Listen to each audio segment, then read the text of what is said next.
Hello beautiful people, welcome back to my channel. I am Tova Redmo, trainee life coach, special needs mum and former project manager. I am making it my life's work to help and support parents and special needs parents in managing overwhelm and time scarcity and help them build healthy boundaries, healthy self-love and learning how to manage their own minds in order to avoid overwhelm and burnout. If you haven't yet subscribed to this channel, then please do so. And please engage with me in the comment field below. Any thoughts you have as you watch this vlog, I am super interested in it. And if you want to find out more about me, you can find me on my website, which is www.parentxp.org. And you can also find more about me in my other YouTube channel, which is my special needs family vlog, called Parent XP. All the links will be in the description below, and I am so looking forward to connecting with you further. How are you all today? I am actually doing really well. I've done something today that has been building up for a long time and kind of causing me annoyance, and that was putting away all of the clean laundry. When you have enough loads of clean laundry, it's quite a mountain to get through. And today I decided to just give myself that time, turn it into a mindful experience, and just using that moment to ground myself in myself, no other musts, no other to-dos, nothing else. And I feel pretty damn good that that pile is dealt with. I know there's going to be a new pile tomorrow because guess what? I need to do some more laundry. But when we have a lot of things on our to-do list, it can feel really, really difficult to prioritize. And sometimes we are the kind of people who take on a lot of things on our to-do list that aren't necessarily ours. And prioritizing ourselves in that instance is even harder. And that's what I want to talk about today. Are you a yes-sayer? Also known as a people pleaser. Are you the person who say, yes, of course I'll do that, every time somebody asks you to do something for them?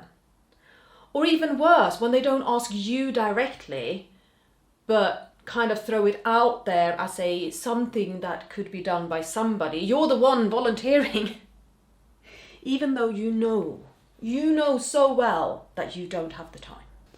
You're the one who always bakes cakes for coffee morning. You're the one who always says, yes, of course I'll take it upon myself to design that email. You're the one who volunteers for school meetings and school outings. You take on more at home than your partner does. Of course I'll meet you for a drink. Yeah, absolutely. I'll sort out some babysitter and even though I haven't slept, I will have a late night out because you're my friend and you've asked me and you probably need me. Perhaps it's not even anything outspoken, but you adjust your behavior in certain people's company in order to make interactions run more smoothly, but basically you're being a people pleaser. You're thinking about their emotions above yours, their needs above yours. Does any of this sound familiar? Are you stuck in that pattern? I have been stuck in that pattern for so many years, but I'm starting to get out of it.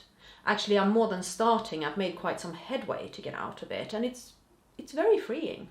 It's really quite exhilarating just to notice what I can do for me and being able to go and have a nap and not avoiding conflict, but also not invite conflict into my life. I don't want conflict. If you're coming at me with conflict, I have a boundary about that, and my boundary is I do not engage in that and I will walk away. But equally, I am not going to bend over or lay down in front of the door and ask you to wipe your feet on me just so I can avoid that conflict. Not happening anymore. So what is people pleasing? I'm going to start with saying it's a habit that can be broken. Just so we get that out there. People pleasing is a habit that can be broken. You're not stuck in it. But you know you're a people pleaser when you feel really awkward or maybe even anxious when it comes to saying no. So instead you say yes, and you probably think later on that actually I really didn't want to do that. You are a people pleaser when somebody says thank you for something you've done and your response is, oh, it's nothing. Immediately reducing the impact of what it is that you actually do. When you put other people's emotions ahead of yours, when you're so concerned about what that other person thinks and feels that you completely forgot to ask yourself how you think and feel about it. When you're very good at helping others, but you're not very good at accepting help for yourself. All of these are signs of being a people pleaser and a yes sayer, and all of them are habits that can be broken. Before we start breaking habits, it can be quite useful to try and understand where they come from. Because this is a learned behavior. This is something that your brain has practiced over and over and over. It has become a well-worn path in your brain for your neurons to fire on. Your brain knows it. It's comfortable. It's easy. And rewriting and finding a new path is always hard work, and your brain is always going to tell you that it doesn't want to do that. But it is really worthwhile nudging your brain out of these old habits that don't serve you anymore. So where does the people pleasing come from? It is learned over years and years and years. Very often it's something that starts in childhood. And I'm observing something with my 5-year-old daughter right now, that as I'm learning about boundaries and I'm learning about self-love and I'm learning about stopping the anxious attachment and the codependency and the people-pleasing and all of these things that I'm working on so much through coaching and that are helping me so much, I observe this behavior in my 5-year-old and I'm like, no, please don't be that. And it's so hard. Basically, she says, but I want to be a good girl. I want to do the right thing. And I'm like, oh, okay. But sweetheart, you are a good girl even when you don't do the right things. Like you, the value in yourself, that doesn't change depending on what you do. You're amazing. You're fantastic. You're not just good. You are brave. You are clever. You're inventive. You're funny. You don't have to stop yourself from doing things in order to be a good girl. We teach all children how to be a good girl, how to be a good boy, with their parenting, with their telling them off for their behavior and for their emotions and what they say, and they're not allowed to be mean to people and don't hit your friends and don't say that, and you know, what do you mean you don't want to play with so-and-so right now? You don't have the right to make that decision. This is something that we automatically tend to do as parents. And then if you take a step back from it and you look at it and you're going, oh crap, I am raising a people pleaser. And that's hard. I definitely have people pleasing tendencies with me from my childhood. I've gone through large amounts of my life being afraid of authority. Of absolutely, if anybody is authoritative in my eyes, I will do and say whatever they please. It's not helpful for me. It's not healthy for me. And it makes me forget that actually I'm an authority. And there are instances where people can come and listen to me and take on board what I say. And I'm not saying this as a you have to do what I say, because that's not what the point of this is. But if you're open to learning from others, then I'm somebody who is happy to share my knowledge. And another authority might be absolutely the same, but there might be an authority that I really disagree with. And I don't want to learn from them because I don't like what they have to say. And it's within me and within my power to make that decision. Very often we learn about people pleasing in relationships. You're in love with somebody, you want to make them happy, right? And depending on how that relationship develops, you may very well develop codependent tendencies and people-pleasing tendencies towards your partner. It can actually be a mutual thing that they do the same to you, and all of a sudden you're in this weird sort of slide of people-pleasing each other, and neither of you really stopping to say, you know what, this doesn't work for me. But as I say, these are habits that can be broken.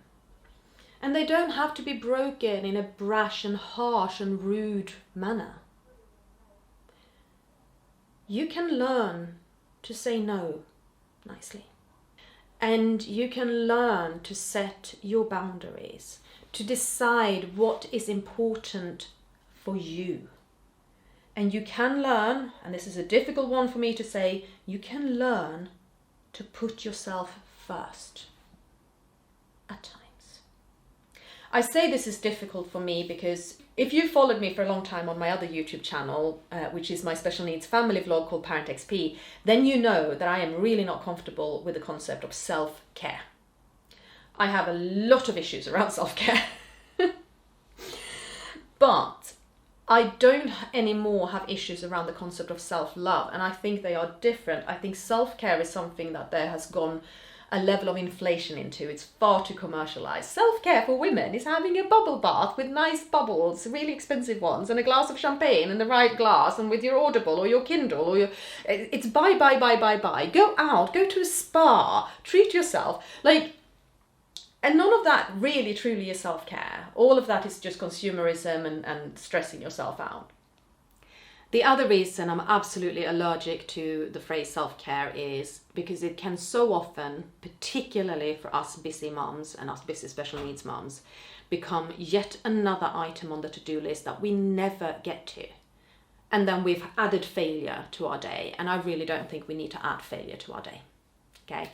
So how can we stop our people-pleasing tendencies? How can we stop being a yes-sayer? There are a number of things that you can practice. And I say practice because this is something that may very well take you some time. This is probably something you're going to need to work on. Heck, I'm 45 years old. A lot of my people-pleasing tendencies I learned when I was 5. Okay? That's 40 years of accumulating these behaviors, of creating those neural pathways inside my brain, of really honing in on where I want those thoughts patterns to be, okay? Getting out of them, it's uncomfortable and it takes time, it takes practice. So here is what I invite you to do. I will always encourage you to use a journal. I love my bullet journals and I use them a lot for my thought work, not just for planning and organizing my time. So use a journal and sit and write down if you can, or if you need to use some form of dictaphone software, by all means do that. But try and get the words and the thoughts out of your head and onto paper around why you fear upsetting other people. What is it you're afraid is going to happen? And look at those fears, examine them. And ask yourself, how realistic is this? Am I actually going to stop breathing from it, right? You're probably not. Is somebody going to get angry? That's a possibility. Is that somebody going to then shout at me? Again, it's a possibility, but is that really your responsibility if they do? Doesn't that have much more to do with their unmanaged mind and their well-worn pathways in their brain? Very little to actually do with you. But face your fears, look at them. And as I always say, look at them with compassion and curiosity. You're not there to judge. You're not there to go, oh, well, look at silly you thinking that. It's much more helpful to go, oh, hey, look at me thinking that. Well, isn't that very human of me? And, well, of course I did. And you know what? That's actually quite understandable, all things considered. Okay? Be kind to yourself. Have compassion for yourself. And be curious. You can keep examining thoughts into a lot of different layers. It can be really quite revealing. practice nice ways of saying no. Because that doesn't have to be a rude or a mean thing. It can just be, thank you so much for thinking of me. Another time, but not tonight.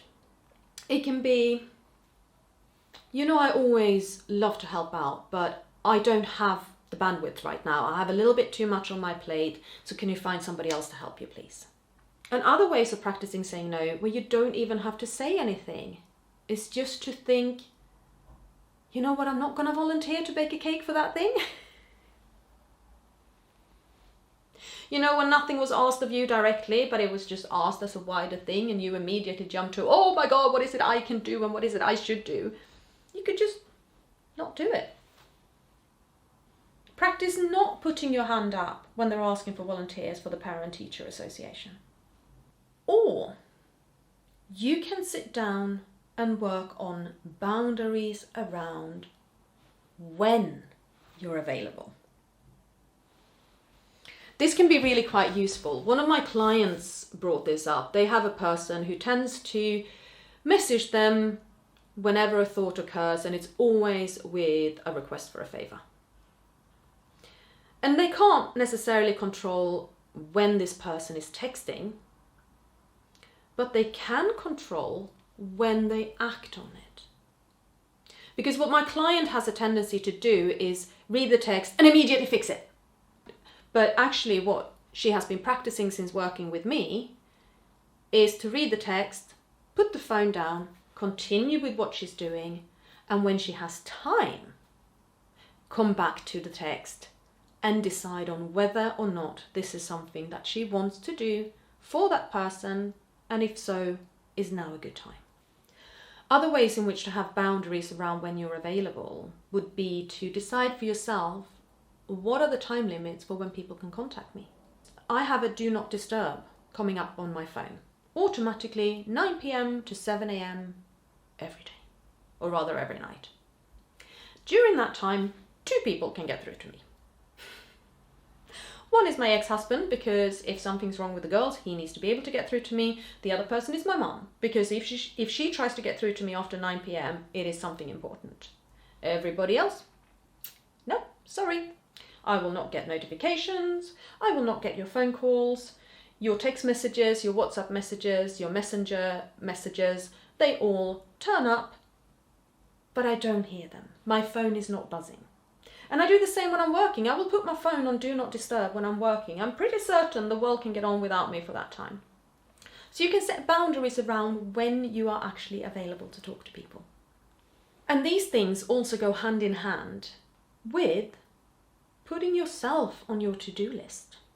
I personally learned something through coaching that I thought was absolutely mind-blowing. And that was, when you plan your week or you plan your day, plan in your complete break time first. The time that is yours and nobody else. You put that in your calendar before you put anything else in. And I was like, what?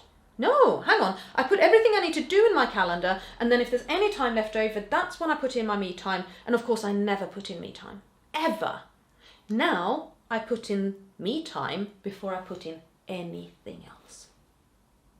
And I time block my days, and I fill them with a lot of stuff. And I tend to go hour by hour. This hour I do that, this hour I do that, this hour I do that, this hour I rest.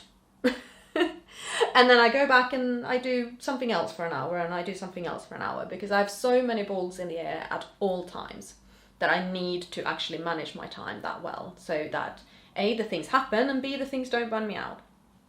But put yourself on your to-do list. Put yourself as the first priority on your to-do list. A fellow special needs mum that I know has a 15-minute nap every day. During those 15 minutes, no one is allowed to disturb her. She is pretty certain she can take 15 minutes out of her day when nothing disastrous is going to happen. Phone is off, door is closed, she's in bed. She is available at other times, but those 15 minutes are hers, and they are non-negotiable. So practice, where can you fit in yourself in your busy life?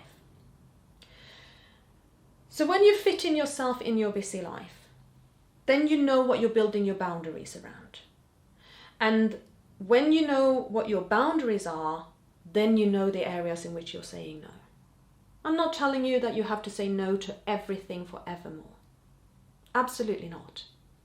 I'm just saying that some things are probably better done by somebody else and not by you and you alone. And that's how you break the habit of being a yes-sayer and a people pleaser. Are you willing to join me in this challenge? Are you willing to give this a go? 1 week, a little bit of time every day for 1 week when you practice these things. Where you practice putting yourself first on your to-do list, where you practice setting boundaries for what you're available for, and where you practice ways of either saying no nicely or simply not volunteering at all. If you are, then put a resounding yes in the comment field below, and please follow up with me on how you're getting on, because I am super curious to find out how this is working for you.